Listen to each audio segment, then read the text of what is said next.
आज हम लोग चैप्टर 4 की शुरुआत कर रहे हैं। और तो पहले हम लोग चैंट करेंगे श्लोक का।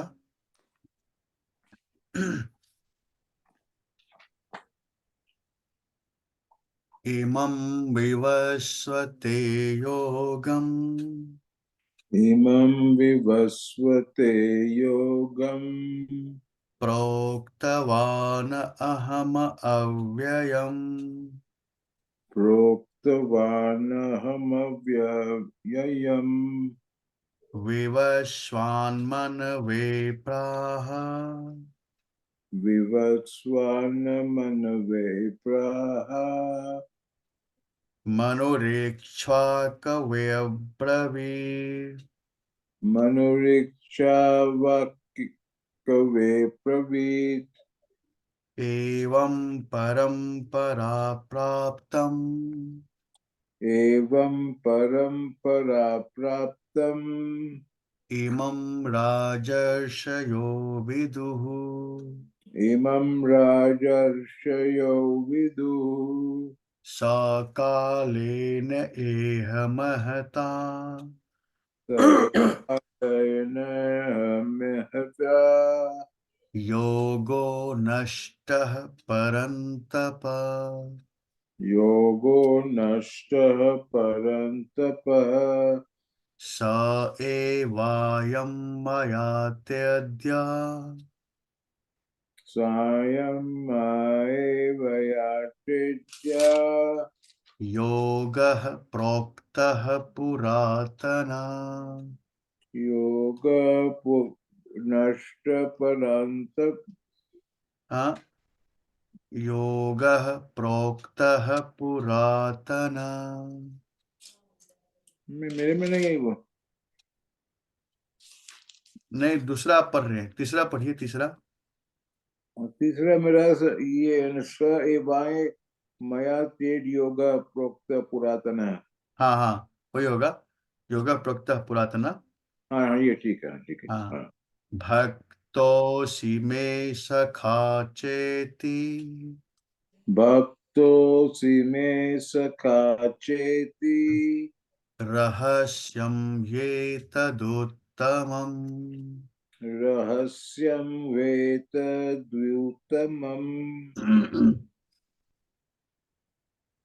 आज फोर्थ चैप्टर की शुरुआत में भगवान ही बता रहे हैं, भगवान से शुरू हुई है चैप्टर की शुरुआत, श्री भगवान वाच से।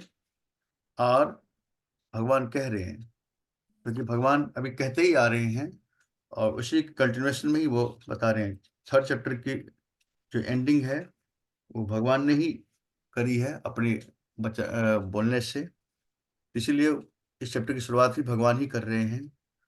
और वो कह रहे हैं कि इमं विवस्वते योगम, कह रहे हैं कि इस योग को, इमं मतलब इस योग को, अहम अव्ययम, अव्यय मतलब अविनाशी, योग को कह रहे हैं अविनाशी। ये जो अविनाशी योग है, इसको मैंने सबसे पहले सूर्य से कहा, सूर्यदेव से कहा।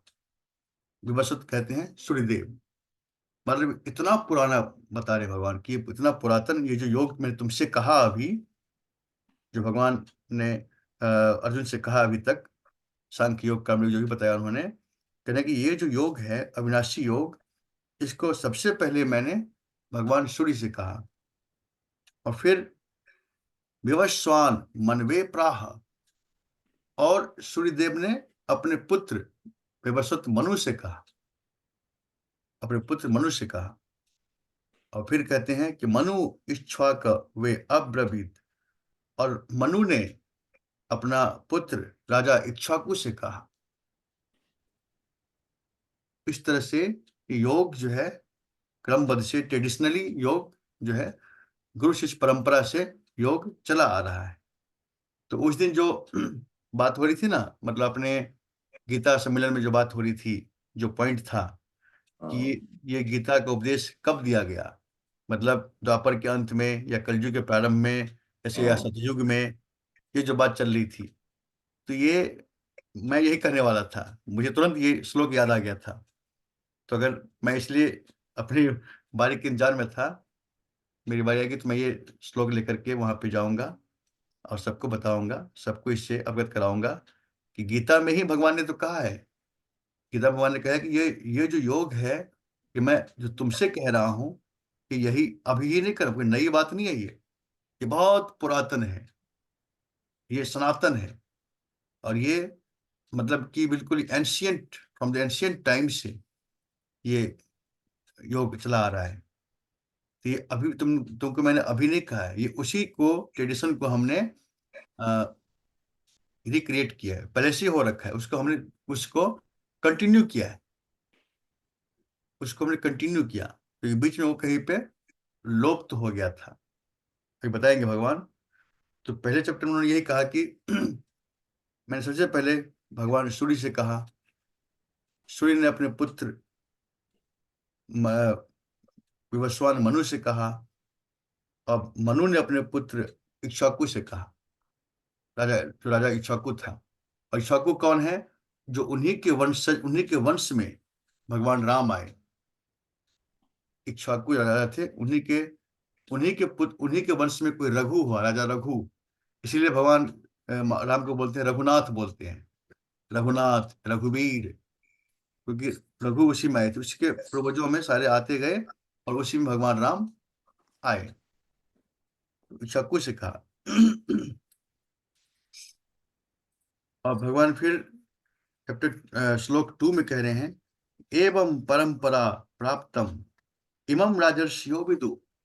इस तरह से, परंपरा के अनुसार, ट्रेडिशन के अनुसार यह योग, इस योग को राजर्षियों ने जाना। क्योंकि जब राजाओं को कहा, प्रजा का ईश्वर को कहा उन्होंने, तो अभी इस तरह से राजाओं के पास ये योग आता गया। उन्होंने अपने नेक्स्ट वाले से कहा, नेक्स्ट वाले से कहा, इस तरह से ये योग उस परंपरा से राजर्षियों ने जाना। और फिर कह रहे हैं, सकालेन इह मम महता। और कालक्रम में, कालक्रम में यह जो है, योगो नष्ट परंतप, हे परंतप, ये योग बीच में ऐसे कालक्रम में बहता हुआ कहीं पे जाकर ये योग नष्ट हो गया, मिस हो गया, कहीं पे चेन टूट गया होगा, मतलब किसी ने आगे इसको नहीं बढ़ाया होगा, तो वहां पे वे लुप्त हो गया, वहां से आगे नहीं बढ़ा, और वहीं पे वो रह गया। फिर किसी ने इसको न पूछा न जाना, न किसी ने जिज्ञासा की, ना ही किसी ने इसको बताया।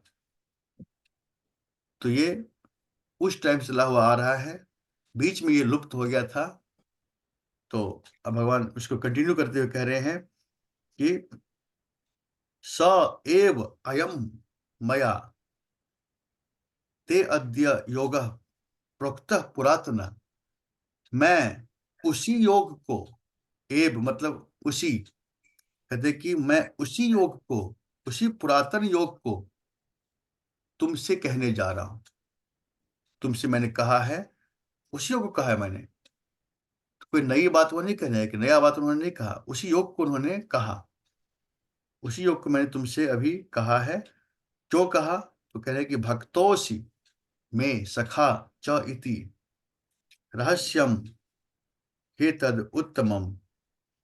कहते हैं कि क्योंकि मैंने तुमसे क्यों कहा कि तू मेरा भक्त है और मेरा मित्र है, तू मुझ में श्रद्धा रख रहा है और तू मेरा मित्र है, मेरे तुझसे मेरी काफी क्लोज रिलेशन है और तेरी इसमें श्रद्धा है, इसीलिए मैंने तुझसे वो योग कहा। इसका मतलब है, और कह रहे हैं कि च इति रहस्यम ये उत्तमम, क्योंकि ये जो गीता, ये जो संदेश मैं तुमसे कहा है, ये बहुत ही गुप्त रखने योग्य है, रहस्य रहस्य का ज्ञान है ये गुप्त रखने वाला ज्ञान है।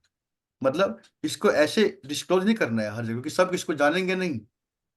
जब तक कोई परंपरा में नहीं है सीखने के लिए आएगा, जैसे कि कोई अगर, कोई कहने वाला, कोई सुनने वाला, मतलब वक्ता और श्रोता जब तक नहीं बनेगा, तब तक इसको नहीं ट्रांसफर नहीं किया जा सकता। इसको ऐसे ही मतलब डिस्प्ले करके कहीं पे नहीं रखा जा सकता। इसको समझने के लिए वो ऐसे श्रद्धा चाहिए, श्रद्धा के अनुसार कोई लिसनर हो, और कहने वाला भी उसके अंदर स्थित हो, उस ज्ञान के अंदर स्थित हो, तब जाकर के ये ज्ञान ट्रांसफर, ज्ञान आगे बढ़ेगा। नहीं तो ऐसे स्टेज पे सबको बुला लिया और सबने अपने अपने मत से किया कहा, तो उसमें ये चीज जो है लुप्त हो जाता है, कड़ी इसकी टूट जाती है। उसमें हमने देखा था, उसमें कुछ ऐसे भी कहा भी था। एक स्वामी थे दुर्गेशानंद जी थे, उन्होंने कहा था कि इसको प्रॉपर वे में इस ज्ञान को लिया जाता है, प्रॉपर शिष्य बन के इस ज्ञान को लिया जाता है। तो भगवान कह भी रहे हैं कि मैं तुमसे कहा, तुमसे क्यों कहा, कि तुम्हारी श्रद्धा है इसमें, तुम्हारी श्रद्धा है, तेरा मेरे साथ क्लोज रिलेशन है, सखा है मेरा, मित्र है मेरा, इसीलिए मैंने तुझे इतना रहस्य ज्ञान, गोपनीय ज्ञान मैंने तुझसे कहा। तो इससे वो इशारा भी कर रहे हैं सभी सभी लोगों से जो भी इस तरह से टीचर के उसमें है, मास्टर के रैंक में है, उनसे, उनकी तरफ इशारा है कि ये उसी को ये ज्ञान दो जो इसके योग्य है, जिसकी इसमें श्रद्धा है, जिस जो इसको, जिसकी नीड है, इसको उसी को दो। लेकिन भगवान ने भी तभी दिया जब अर्जुन की नीड हुई, तो तब तक उन्होंने नहीं कहा, तब तक अर्जुन ने नहीं कहा कि मैं आपका शिष्य हूं और आप मेरा कल्याण करिए, मैं नहीं जानता कि मैं हारूंगा जीतूंगा, सब कुछ छोड़ दिया भगवान पे, अब आप ही मेरा कल्याण करिए, आप ही मुझे रास्ता दिखाइए। तब उन्होंने यह उपदेश किया। तो इसका मतलब कि ये नीड बता रहा है कि जो अर्जुन की नीड हो गई, अर्जुन एक तरह से तैयार है इसके लिए। तो जब तक कोई व्यक्ति अर्जुन न बने, तब तक इस गीता का उपदेश अगर कोई देता भी है तो वो मतलब इतना वैल्यूएबल नहीं होगा, उसको उसको जाएगा नहीं। तो रिसिपेंट होना चाहिए, तभी वो चीज वहां पे जाएगी, है ना। इस एग्जाम्पल ले सकते हैं, जैसे कि छत है, छत पे बारिश तो हो रही है, लेकिन छत पे कोई बर्तन अगर ऐसे रखा, उल्टा रखा हुआ है, तो उस बर्तन में पानी की एक बूंद भी नहीं जाएगी। लेकिन अगर बर्तन सीधा रखा हुआ है, तो बर्तन पूरा भर जाएगा पानी से। तो ये माइंडसेट के साथ अगर कोई बैठता है, ओपन माइंड होकर और बिल्कुल तैयार होकर बैठता है, तो उसके अंदर वो सारी चीजें जा सकती है। तो ये हो और गया ये बात होता है। इन्होंने एक कुछ एडिशन किया इसमें। हम्म। कह रहे हैं कि जो गुरु शिष्य परंपरा है, हाँ। ये एक बहुत रिस्पेक्टेड सोर्स ऑफ नॉलेज, हाँ। और बेसिकली ये it was always handed down, guru to hmm. शिष्य, father to son, you know. तो अब जो ये नॉलेज है, knowledge can be gained from 4 distinct sources. Hmm. एक है आपका प्रत्यक्ष, hmm. Direct perception, when your hmm. sense organs contact the respective sense objects, you gain knowledge from seeing, hearing, smelling, tasting and touching. दूसरा कहते हैं अनुमान, हम्म। inference. You gain knowledge of something that your senses do not perceive directly by making an inference based on something else which they do perceive. For example, your eyes see smoke but not the fire. Hmm. Though you have not seen the fire, you infer that fire is there. तीसरा कहते हैं उपमा, यानी comparison. फिर कहते हैं Shivaji, the Maratha chief of India, was compared to a tiger.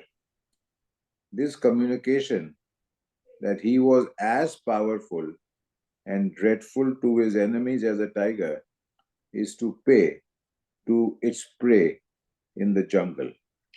चौथा कहते हैं agama. Agama means tradition.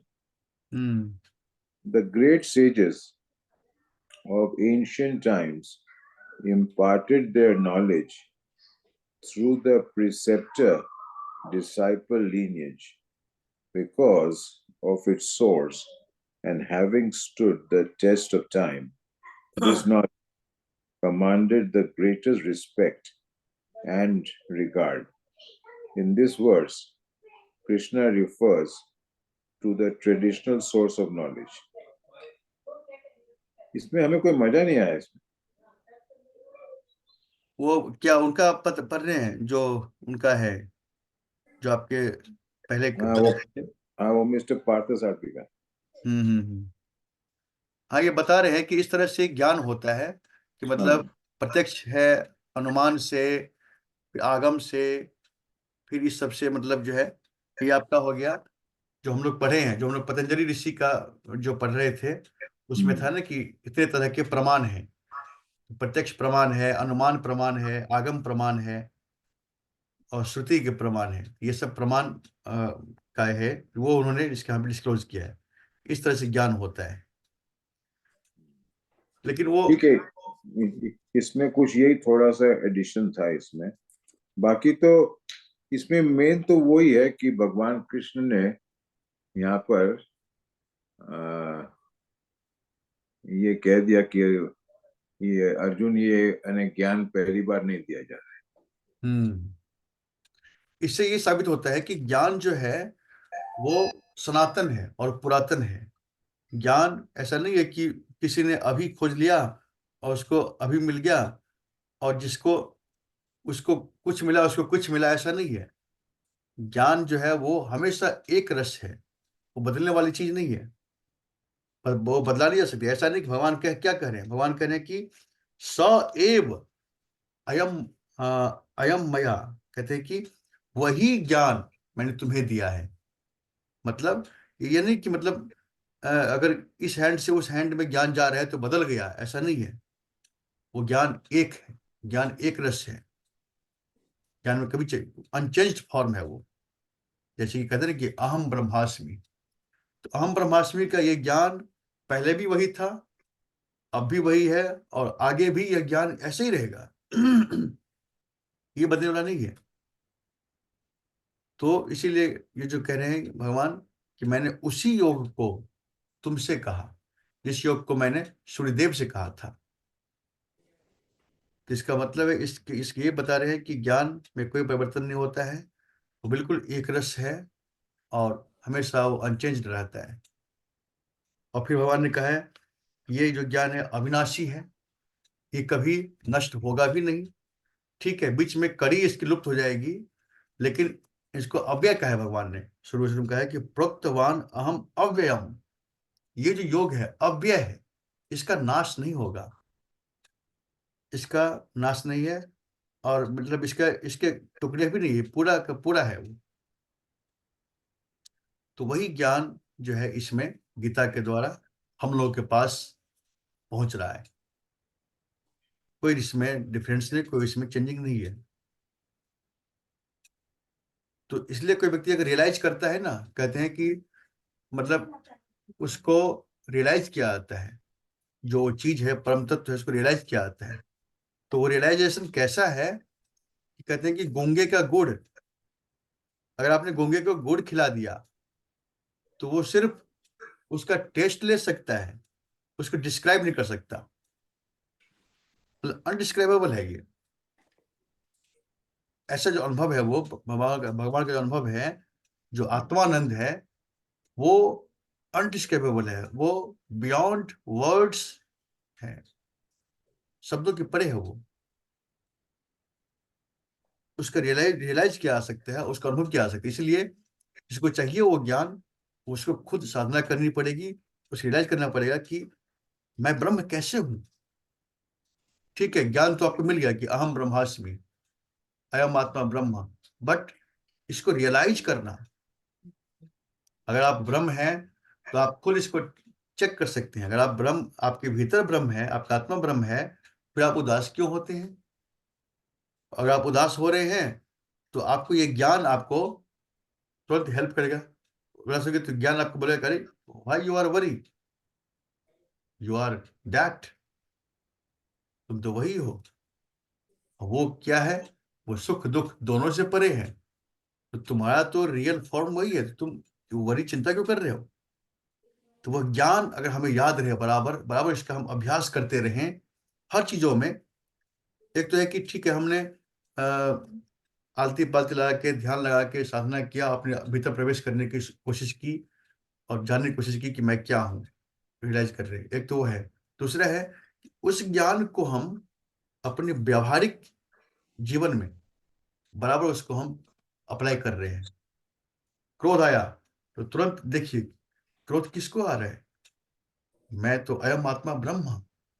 तो ब्रह्म को कोई काम क्रोध विकार तो है ही नहीं, वो अविकारी है। क्रोध तो विकार है। तो क्रोध किसको आ रहा है? मुझे नहीं आ रहा है, मैं इससे बिल्कुल परे हूँ। तो जब वो ज्ञान आपको याद रहेगा बराबर, तो आप इन संसारिक जो विकार है उससे आप मुक्त होते जाएंगे। और आपको अपना जो भीतर का जो आपका जो फॉर्म है वो निकलता बाहर निकलता जाएगा। तो ये साधना, एक साधना होगी प्रैक्टिकल साधना, कि हर जीवन के प्रैक्टिकल लाइफ में आप उसको बार बार उस ज्ञान को याद रखें, उसके द्वारा अपने आप को अ, परिष्कार करते रहें प्रैक्टिकली। हमने एक चीज महसूस किया है कि जो इंसान धीरे धीरे अपने आत्मज्ञान को प्राप्त करता है, तो क्या है ना कि आत्मा इतनी मतलब सूक्ष्म है और इतनी पावरफुल है। हम्म। तो अगर मनुष्य जैसे जैसे आत्मा में जाता है, तो वैसे वो फिर आत्मा में रह के अपनी लाइफ और अपनी जिंदगी जीने की वजह से उसमें इतना पावर आ जाता है और इतना पावरफुल हो जाता है वो मनुष्य कि वो कि उसकी स्वयं की स्थिति इतनी स्ट्रांग हो जाती है कि वो परिस्थिति चाहे कैसी भी हो, वो उसका सामना कर सकेगा, क्योंकि हम्म। उसकी स्वयं की स्थिति सशक्त है। बिल्कुल। ये जो स्थिति है ना, कि मतलब आपके भीतर वो जगह है। कोई व्यक्ति शरीर में रहता है तो उसको शारीरिक चीजों पे ही वो केंद्रित रहता है। शारीरिक जो मतलब उसका केंद्र वही रहता है। शारीरिक सारा, शरीर का रूप रंग, शरीर का भूख प्यास, इसी में वो घूमता रहता है। लेकिन किसी की स्थिति शरीर से भीतर जो सटल फॉर्म है, मन में होती है, तो वो मानसिक मन के भावनाओं में रहता है वो। तो वो कभी सुखी होगा, कभी दुखी होगा, कभी बिल्कुल काइंड होगा, कभी कुछ होगा। मन की भावनाओं में वो ज्यादा बहता है, मन में रहने वाला। शरीर की सीमा से वो थोड़ा अंदर जाता है। लेकिन जब आपकी स्थिति आत्मा में होती है तो वही होती है अध्यात्म। अध्यात्म मतलब आत्मा की जो स्थिति है वही है अध्यात्म। अधि आत्म, आत्म में स्थित, वो है अध्यात्म। जब आत्मा की स्थिति होती है, तब देखते हैं, तब हम सांसारिक गतिविधियों को हैंडल करते हैं आत्मा में रह करके।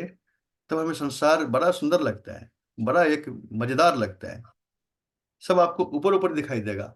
आप बिल्कुल भीतर अंदर आप स्थित हैं। आप देखेंगे ये सब कुछ चलचित्र की तरह चल रहा है। सुख आ रहा है, दुख आ रहा है, बीमारी आ रही है, स्वस्थ स्वस्थ हो रहे हैं। ये सब सब आपको ऊपर ऊपर दिखाई देगा। आप भीतर से तो हमेशा उस आनंद में आपको उसको महसूस करेंगे। तो अपनी स्थिति कहाँ पे ट्यून करनी है, वो हमारे उसका हमें उसका अभ्यास करना है कि हम अपनी स्थिति को कहाँ पे ट्यून करें।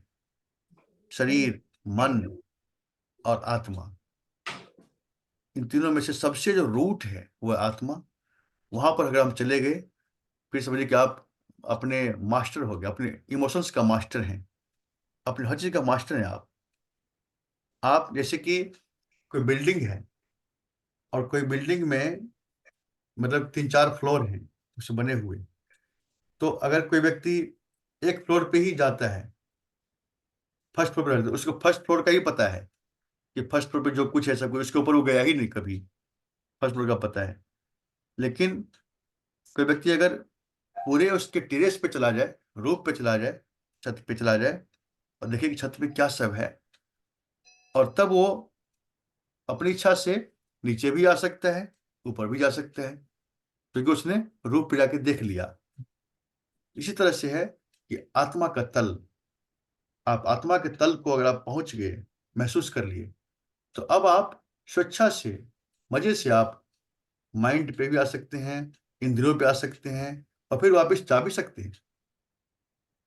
You are free to move, है ना। लेकिन पहले आपको उस तल को जानना है, वो मेरे मेरे अंदर वो जो फेज है वो कहाँ पर है, वो फेज कैसा है, उसको रियलाइज करना है। फिर आप देखिए, हर चीजों का आप कर सकते हो। तेन त्यक्तेन भुंजी था, फिर आप हर चीजों का एंजॉय करिए त्याग पूर्वक, डिटैच होकर, क्योंकि आपको पता चल गया कि आत्मा की स्थिति हमारे भीतर है, ये सब ऊपर से है।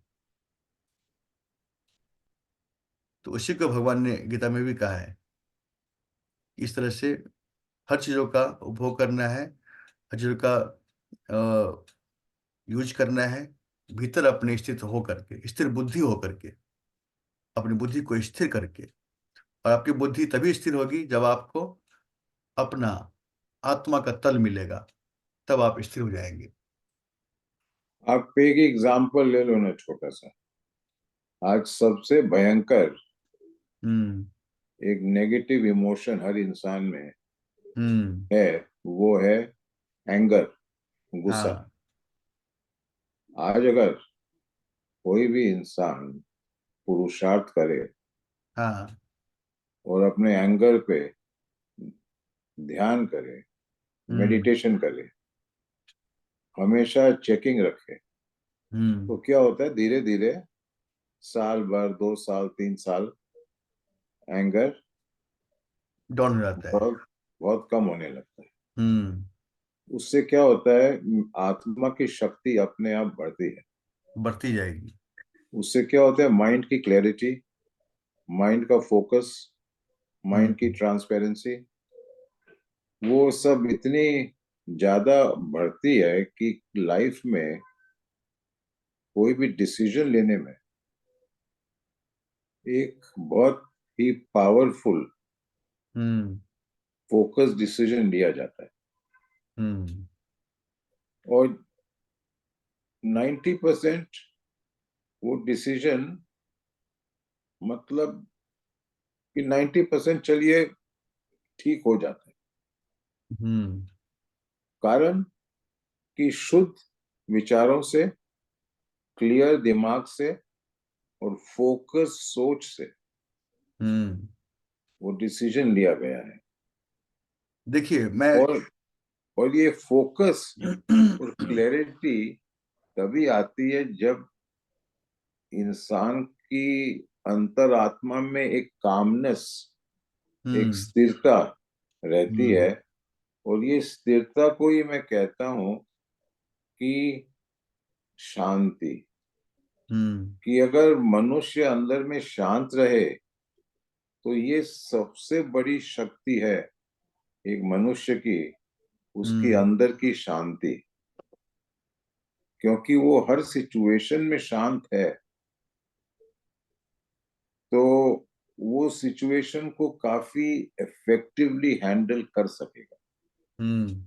ये प्रूवन फैक्ट है, बिकॉज आज शांत जल के नीचे तक आप देख सकते हो, हम्म। उबलते हुए जल के नीचे तक आप नहीं देख सकते बिल्कुल। टोपिया यानी टोपिया के अंदर। बिल्कुल। तो यही कहना, मतलब यही कह रहा था मैं। बिल्कुल सही बात है। और आपकी बात को मैं और मैग्नीफाई कर देता हूँ, अपने से जोड़ता हूँ, इसको एग्जाम्पल से जोड़ता हूँ। जब उज्जैन में था मैं, और ये प्रॉब्लम आ गया था कि लगा था कि अचानक बिल्कुल सब बंद हो गया, रास्ता कैसे निकलें। अब तो दिल्ली जाने का सामने में था, और बाकी तो चीज बिल्कुल अब गॉन हो गई थी। एक ही था प्रश्न कि कैसे जाए दिल्ली।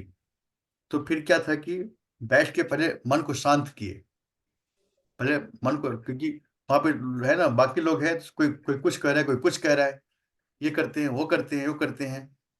पहले अपने, मैंने कहा कि सब शांत हो जाओ, पहले बैठो, शांति से सोचना है। जब मन को शांत किया, तो शांत, जब मन शांत हुआ ना, तब जो है वो रास्ते पे अपने आप रास्ते निकल आना शुरू हो गया। मन शांत हुआ तो रास्ते, कई ऑप्शंस आने शुरू हो गए। उसी में से ऑप्शन आया कि चलो पहले जाकर के पहले पहले ट्रैवल एजेंट से बात करते हैं। हाँ, अगर यहाँ पे टिकट बनती है तो उसको हम कैंसिल कर देंगे। ऐसे ऑप्शंस आने शुरू हो गए जब मन शांत हुआ तो, है ना। तो जब शांत हो जाए तो आपको रास्ते आने निकल मिलने शुरू हो जाते हैं अपने आप। ये बात तो बिल्कुल ही फैक्ट है। और जब आदमी को ये अशांत होगा तो फिर आपको सब कुछ ब्लर दिखाई देगा, कोई रास्ता दिखाई नहीं देगा। जब मन शांत होता है तब आपको सब कुछ साफ दिखाई देता है। एकदम। तो बिल्कुल सही बात है। मन की शांति हमारी सबसे बड़ी शक्ति है। अगर वो हमारे भीतर है तो फिर हम कोई भी चीज को, कोई भी चैलेंज को हम जीत सकते हैं।